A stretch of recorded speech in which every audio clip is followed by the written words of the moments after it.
কাহিনীটি শুরু হয়েছে একটি জেলকে কেন্দ্র করে, যেখানে মুভির মূল ক্যারেক্টারকে দেখানো হয়, যার নাম আর্থান। সে এইখানে খাবার পানি না পাওয়াতে অনেক দুর্বল হয়ে পড়েছে। আর এইখানে আমরা জানতে পারি আর্থার কেন জেলে বন্দী ছিল। মূলত সে সকলের সামনে 5 জনকে মার্ডার করে ফেলেছিল, তার কারণে সে জেলে বন্দী হয়ে গিয়েছে। যদিও সে 5 জনকে মার্ডার করেছে, কিন্তু যেইভাবে 5 জনকে মার্ডার করেছে তার কারণে ফেমাস হয়ে গিয়েছিল। আর তখন সে জোকারের আউটফিটে ছিল, মানে তার চরিত্র, পোশাক এবং মেকআপের দ্বারা জোকারের মতো হয়েছিল, যার কারণে সে এত ফেমাস হয়ে গিয়েছে যে একটি টিভি শো তৈরি হয়ে গিয়েছে। অনেক লোকেরা এই শো পছন্দ করে যারা জোকারের ফ্যান, আর তারা জানে জোকার আসলে নির্দোষ। আর আর্থান ওই 5 জনকে মেরে ভালোই করেছে, কারণ তারা সকলে খারাপ ছিল। আর আর্থানকে খুবই বিরক্ত করত এবং তাকে নিয়ে মজা করত, এই কারণে সে এই ডিসিশন নিয়েছিল। আর বাকি লোকদের দিক থেকে দেখলে মনে হয় সে একজন ক্রিমিনাল, কারণ সে 5 জনকে মার্ডার করেছে। আর এইরকম ভাবে আর্থানের জেল অনেক বছর হয়ে গিয়েছে, আর জানি না সে কয় বছর জেলে বন্দি থাকবে, কেননা কোর্ট থেকে তার এখনো ছাড়ার ব্যবস্থা করা হয়নি। আর কোর্ট থেকে এটাও বলা হয়নি যে সে এখানে কত বছর আটক থাকবে। আর্থান বেচারার কোথাও শান্তি ছিল না, কারণ তাকে বাইরে ডিস্টার্ব করতো এবং তাকে নিয়ে মজা করত। আর জেলে আসার পর তো পুলিশরাও তাকে বিরক্ত করতে থাকে এবং তাকে নিয়ে হাসি ঠাট্টা করতে থাকে। এখন আর্থানের উকিল তাকে দেখা করার জন্য ডাকে এবং সে চলে যায়। কিন্তু যখন সে যাচ্ছিল তার নজর একটি মেয়ের উপর পড়ে, যাকে আর্থান অনেক মনোযোগ দিয়ে দেখতেছিল। আর ওই মেয়েও আর্থানের দিকে তাকিয়েছিল। মনোযোগ দিয়ে দেখার পর ওই মেয়ে একটি শুট করার মতো ইশারা করে এবং এই মেয়ের নাম লি ছিল। কিন্তু তারপরে পুলিশওয়ালা আর্থানকে ওখান থেকে নিয়ে যায় এবং সে এসে তার উকিলের সাথে দেখা করে, যে তার কেস হ্যান্ডেল করে। যদিও তার উকিল কেস হ্যান্ডেল করতেছিল, কিন্তু তার সাথে সাথে ফায়দাও উঠাইতেছিল, কেননা আর্থান অনেক ফেমাস ছিল, চারিদিকে তার নাম ছড়িয়েছিল। এই সুযোগের ফায়দা উঠিয়ে উকিল কিছু রিপোর্টারকে তার সাথে নিয়ে আসে, যাতে করে রিপোর্টার তার ইন্টারভিউ নিতে পারে। উকিল শুধু এতটুকু বলে যে তারা কিছু প্রশ্ন করবে এবং তুমি এই প্রশ্নের শুধু উত্তর দিবে। আর্থার তার কথা শুনে ইন্টারভিউওয়ালা রুমে চলে যায়। যদিও আর্থার ইন্টারভিউ দিতে চাইছিল না, কারণ তার রিপোর্টার পছন্দ ছিল না, কিন্তু তার উকিলের কথা শুনে সে ইন্টারভিউ দেওয়ার জন্য রাজি হয়ে যায়, কারণ সেও জেল থেকে ছাড়া পেতে চায়। ইন্টারভিউর মাধ্যমে এমন কিছু প্রশ্ন করা হয় যা তার একটুও পছন্দ ছিল না, কিন্তু তাও সে প্রশ্নের উত্তর দিয়ে দেয়। কিন্তু তার মনে এখনো রাগ ছিল, কেননা তার অতীতকে পুনরায় জীবিত করা হয়েছিল, যা তাকে বিপদে ফালিয়ে দিচ্ছিল। তাও তিনি কষ্ট করে তার প্রশ্নের উত্তর দিয়ে দেয়। দ্বিতীয় কারণ, আর্থানকে চেক করা হচ্ছিল, তার মানে সামনেও তার ইন্টারভিউ আরো হতে চলেছে, কারণ তারা চেক করতেছিল আর্থানের মাথায় কোনো সমস্যা আছে নাকি।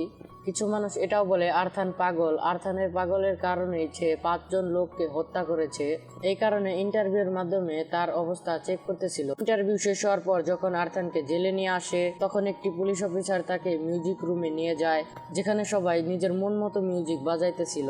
আর ওই সময় ওখানে লিও ছিল এবং এইভাবে তাদের দুইজনের সাক্ষাৎ হয়ে যায়। আর এইখানে একজন আরেকজনকে দেখে অনেক খুশি থাকে, কারণ তারা আগে থেকে চেয়েছিল তারা দেখা করবে। আর্থার লিকে বলে, এখানে তুমি কেন বন্দী? লি বলে, আমি যেখানে আমার মার সাথে থাকতাম, আমি ওই বিল্ডিং এ আগুন ধরিয়ে দেই এবং পুরো বিল্ডিং এ আগুন ধরে যায়, যার কারণে আমার মাও মারা যায়, এই কারণে আমি এইখানে বন্দি রয়েছি। আর এটা শুনে আর্থান অনেক জোরে জোরে হাসতে থাকে, কারণ এটা তার অভ্যাস ছিল। আর এটা শুনে লি বলে, তুমি এখানে কেন বন্দি? আর্থার এটা শুনে বলে, আরে তুমি জানো না আমি এখানে কেন বন্দি রয়েছি? সবাই তো আমার ব্যাপারে জানে যে আমি 5 জনকে খুন করেছি, আর এই কারণে আমি এখানে বন্দি। আর এইরকম ভাবে তারা প্রতিদিন দেখা সাক্ষাৎ করতে থাকে। একদিন তো লি আর্থারকে বলে, চলো আমরা এখান থেকে পালিয়ে যাই, কিন্তু আর্থার বলে, না, আমরা এরকমটা করতে পারি না, কারণ তারা আমাকে গুলি মেরে দিবে। আসলে লি আর্থারকে তো মনে মনে পছন্দ করে ফেলে। আসলে লি আর্থারের সাথে পালিয়ে যেতে চেয়েছিল, কিন্তু আর্থার মানা করাতে লির অনেক পছন্দ মনে মনে রাগ হয়। আসলে লি এখন থিয়েটার রুমে বসে থাকে এবং তার রাগ এরকম ভাবে বের করে যে থিয়েটার রুমে আগুন ধরিয়ে দেয়। যখন থিয়েটারে বসে থাকা লোকেরা আগুন সম্পর্কে জানতে পারে, তখন এখান থেকে পালিয়ে এখন পুরো হল খালি হয়ে যায়, কিন্তু আর্থার আর লি থেকে যায়। এর মাধ্যমে জানা যায় শুধু লি না, আর্থারও তাকে পছন্দ করে। আগুন বেশি হওয়ার কারণে তারা দুইজন গেট দিয়ে বের হয়ে পালানোর চেষ্টা করে, কিন্তু তখনই অফিসার এসে তাদের দুইজনকে ধরে নিয়ে যায়। তারা দুইজন বিরক্ত হওয়া বাদ দিয়ে হাসতে থাকে, এর মানে বোঝা যায় তারা দুইজন একই রকম। আর আর্থার এখানে এত খুশি ছিল যে পাগলের মতো হাসতেছিল। যখন আর্থার তার ক্যাবিনে থাকে, তখন লিও একটি গার্ডের মাধ্যমে তার ক্যাবিনে চলে আসে।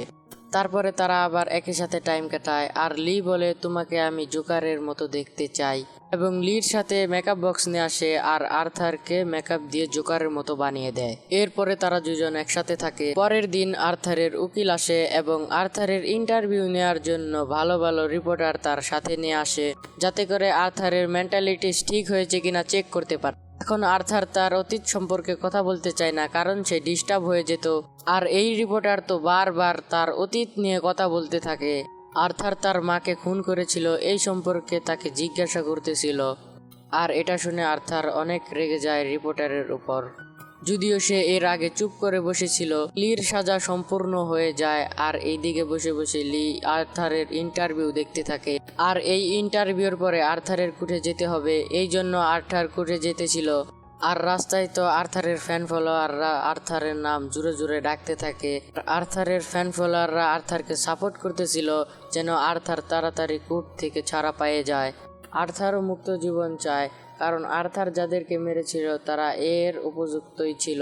এরপর যখন আর্থার কোর্টের মধ্যে প্রবেশ করে তখন সে দেখতে পায় লিও এসেছে এই কোর্টে এবং তারা দুজনকে দেখে অনেক খুশি হয় এবং বিপরীত সাইডের উকিল খাড়া হয় এবং সে আর্থারের বিপরীত সাইডে কথা বলে যে আর্থার ট্রেনের মধ্যে 5 জনকে হত্যা করেছে সবার সামনে।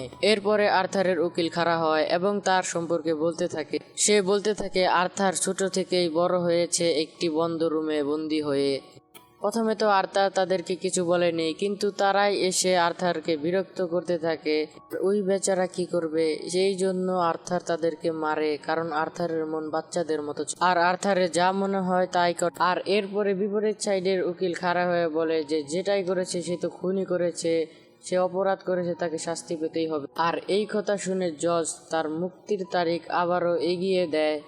যখন আর্থারের উকিল বাইরে বেরোয় তখন লি তার কাছে যেয়ে বলে তুমি যেইভাবে এই কেস সলভ করতে চাইতেছ এইভাবে জীবনেও সলভ হবে না, তোমাকে আরো ভালোভাবে এই কেস সলভ করতে হবে। আর যেইভাবে হোক আর্থারকে জেল থেকে মুক্তি করতে হবে। আর্থার যখন জেলে আসে উকিল তখন এসে লির সম্পর্কে জানতে থাকে। আর্থার তখন বলে সে ভালো মেয়ে, তাকে আমি পছন্দ করি এবং তার উপর আমি বিশ্বাস রাখি। এরপরে উকিল বলে তুমি তার সম্পর্কে জানোই বা কি না, ওই মেয়ে তোমাকে বলেছিল যে তার মা বাবা মারা গিয়েছে। সত্য তো এটাই যে তার বাবা একজন ডক্টর এবং তার মা বাবা দুজনেই এখনো বেঁচে আছে। আর এর সাথে আর্থার এটাও জানতে পারে যে লি জেলের মধ্যে টাকা দিয়ে রয়েছিল যেন আর্থারের সাথে দেখা করতে পারে। তখন লি আর্থারের সাথে দেখা করতে আসে, তখন আর্থার এই সম্পর্কে বলে। তখন লি বলে তুমি একদম ঠিক বলেছ, আমার মা বাবা দুজনেই বেঁচে আছে। তোমার কাছ থেকে আমি এটাও লুকিয়েছি যে আমি টাকা দিয়ে এই জেলের মধ্যে এসেছি। এর পিছনে কোনো খারাপ উদ্দেশ্য নেই, কারণ আমি তোমাকে পছন্দ করি, এই জন্য তোমাকে দেখতে এসেছিলাম যেন এখান থেকে তোমাকে বের করতে পারি, যাতে করে আমরা একটি ভালো জীবন অতিবাহিত করতে পারি। এতে করে আমার কিছু করার নেই, কারণ আমি তোমার টিভি শো 20টি দেখে ফেলেছি এবং আমি তোমাকে পছন্দ করে ফেলেছি। এখন যা কিছুই হয়ে যাক আমি তোমাকে জেল থেকে মুক্তি করেই ছাড়বো। এরপরে অনেক খুশি থাকবো। এই কথা শুনে আর্থারও অনেক খুশি হয়ে যায়। এরপরে আবারও আর্থার কোর্টে যায় এবং তার বিপরীত সাইডে থাকে তার প্রতিবেশী বলে যে আমি প্রায়ই তার মার সাথে দেখা করি এবং যখন আর্থার তার মাকে মারতেছিল আর আমিও এইসব আমার চোখের সামনে হতে দেখি, আমি আর্থারকে এরকম ভাবে দেখে অনেক ভয় পেয়ে গিয়েছিলাম। এই জন্য আমি আমার বাচ্চাকে নিয়ে অন্য শহরে পালিয়ে যাই। কিন্তু আমি যখন জানতে পারি যে আর্থারের জেল হয়ে গিয়েছে তখন আমার অনেক কষ্ট লাগে। এই জন্য আমি সাক্ষ্য দিতে এসেছি, কেননা তার সাথে সবসময় খারাপই হয়। সে কখনো কারো খারাপ চায়নি। কিন্তু হ্যাঁ, যখন আর্থার তাকে মাকে মারতেছিল সে জোকারের রূপে ছিল আর আমি খেয়াল করে দেখি এটা সত্যিকারের একটি জোকার। এই জন্য আমি মানি এটা আর্থার করেনি, আর্থারের মধ্যে লুকিয়ে থাকা জোকার করেছে। আর এই কথা শুনে তো আর্থারের মধ্যে আলাদা লেভেলের পাওয়ার এসে পড়ে। আর ওই সময় আর্থারের এত মাথা গরম হয় যে জজকে উঠে বলে আমি আমার বিচার করব, আমার কোনো উকিলের প্রয়োজন নেই। আর এটা বলে সে এখান থেকে চলে যায়। আর এটা দেখে লি অনেক খুশি হয়। তার মনে হইতেছিল যে জোকার মানে আর্থার ভালোই করতেছিল। আর ওই দিন এসে পড়ে যেদিন তার কোর্টে মুক্তি হবে আর তার ফ্যান ফলোয়াররা তার মুক্ত হওয়ার জন্য অপেক্ষা করতেছিল। আর্থার সে নিজেই তার উকিল হয়ে আসে আর সে জোকার হয়ে এই কেস লড়ার সিদ্ধান্ত নেয়। জন্য সে পুরো গেট আপ নিয়ে মানে জোকারের মতো সেজে বসে থাকে। এই জন্য আর্থারের সাথে কাম করে এরকম একজন ব্যক্তিকে তার সাথে নিয়ে আসে।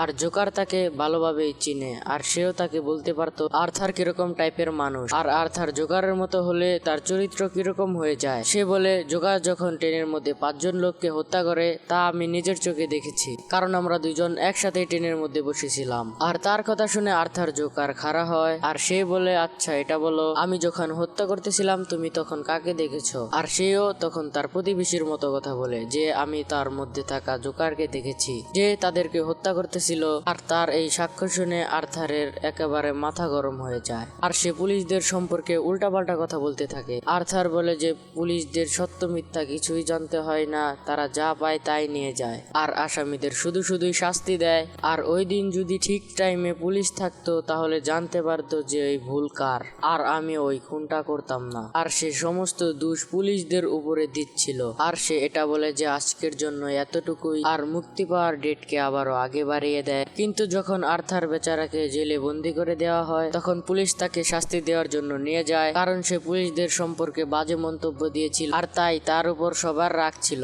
আর তাকে শাস্তি দেওয়ার জন্য অনেক মারে। অনেকক্ষণ মারার পর তাকে তার রুমে আবার ছেড়ে দেয়। 2 দিন পর আবারও উঠে যাওয়ার সময় হয়ে যায়। আর আজকে তো লিও পুরো জোকারের গেটআপে আসে, কারণ সে জানতো আজকে আর্থার কোর্ট থেকে ছাড়া পাবে। কিন্তু আমরা দেখতে পারি যে আর্থারের রূপে যে জোকার ছিল তার চেহারায় ভয় দেখা যাচ্ছিল, কেননা সে হার মেনে ফেলেছিল। সে লাস্টে বলে যায় যে আমি এই জন্য দুঃখিত, আর আমি এই কারণে লজ্জিত, আর আমি আমার গুনাহ মেনে নিলাম। আর এই কারণে লির এত রাগ হয় যে সে কোর্ট থেকে বের হয়ে চলে যায়। আর সে চাইতো না যে জোকার হার মানুক আর সবার সামনে লজ্জিত হোক, কেননা সে তার নিজের মুখেই স্বীকার করে নেয় যে সে ভুল করেছে। এই জন্য এই কোর্ট এখানেই সমাপ্ত হয়ে যায়। আর এখন তার সময় ছিল শাস্তি পাওয়ার, আর এই জন্য সে জোকার থেকে তার নর্মাল রূপে এসে পড়ে। আর কেন জানি সে জোরে জোরে হাসতে থাকে, আর তাকে এরকম হাসতে দেখে তার বিপক্ষ লোকেরা খেপে যায়। তারা আর্থারের উপর ঝাঁপিয়ে পড়ে তাকে মারতে থাকে, কিন্তু তাও সে হাসা বন্ধ করে না। সে যখন হাসতে থাকে তখন কোর্টের মধ্যে বড়সড় বিস্ফোরণ হয়, যার কারণে কিছু মানুষ মারা যায় আর কিছু মানুষ ইনজুরি অবস্থায় পড়ে থাকে। আর যেমন তেমন ভাবে আর্থার উঠে দাঁড়ায়, তখন সেখানে তার একজন ফ্যানকে দেখা যায় যে জোকারের মতো হয়েছিল। আর সে আর্থারকে দেখে চিনে যায় যে এটাই আসল জোকার, আর আর্থারকে তার সাথে নিয়ে যায় যেন তার সাহায্য করতে পারে। আর সে আর্থারকে গাড়িতে করে সে দূরে নিয়ে যেতেছিল, আর এর মধ্যেই তারা ট্রাফিক জ্যামে ফেসে যায়। হঠাৎ করে আর্থার গাড়ি থেকে নেমে পালাতে শুরু করে এবং অনেক দূর দৌড়ানোর পর তার সামনে লিকে দেখতে পায়। আর্থার তার সামনে যেয়ে বলে, চলো এখান থেকে আমরা অনেক দূরে চলে যাই, কারণ আমি নিজেও জানি না কিভাবে আদালতে হঠাৎ করে বিস্ফোরণ হয়, আর আমি ওখান থেকে পালিয়ে যাই। এটা শুনে লি বলে যে না, এটা হতে পারে না, কারণ আমি যাকে ভালোবাসি এটা তুমি হতে পারো না। আমি একজন নির্ভয় এবং সাহসী মানুষকে ভালোবাসছিলাম, কিন্তু কে জানে যে তুমি এত তাড়াতাড়ি হার মানবে। তুমি আমাকে হতাশ করেছো সবার সামনে তোমার ভুল স্বীকার করে। এইরকম ভাবে তারা অনেকক্ষণ ধরে কথাবার্তা বলে থাকে, এবং কথাবার্তা শেষ হওয়ার পর লি ওখান থেকে চলে যায়। এবং লি চলে যাওয়ার পর সে এখানে এভাবেই দাঁড়িয়ে থাকে এবং পুলিশ এসে তাকে ধরে নিয়ে যায়। আরেকবার পুনরায় তাকে জেলের মধ্যে বন্দি করা হয়। এখন জেলে থাকা তার বিরুদ্ধের একজন লোক তার সাথে দেখা করতে আসে, আর তাকে গান শোনানোর কথা বলে আর্থারের উপর হামলা করে বসে। আর সে চাকু দিয়ে আর্থারকে আঘাত করতে থাকে, তার কারণে আর্থারের পেট থেকে অনেক রক্ত বের হতে থাকে। আর সে ছটফট করতে করতে নিচে পড়ে যায় এবং তার চোখ বন্ধ হয়ে যায়, আর সে একেবারেই নড়াচড়া করতে পারতেছিল না। এটা দেখার মাধ্যমে বোঝা যায় যে আর্থারের মৃত্যু হয়ে গিয়েছে। আর এর মাধ্যমেই আমাদের এই মুভিটি এখানেই সমাপ্ত হয়ে যায়। তো এই মুভির সম্পর্কে আপনার কি মতামত তা কমেন্টে বলে যাবেন।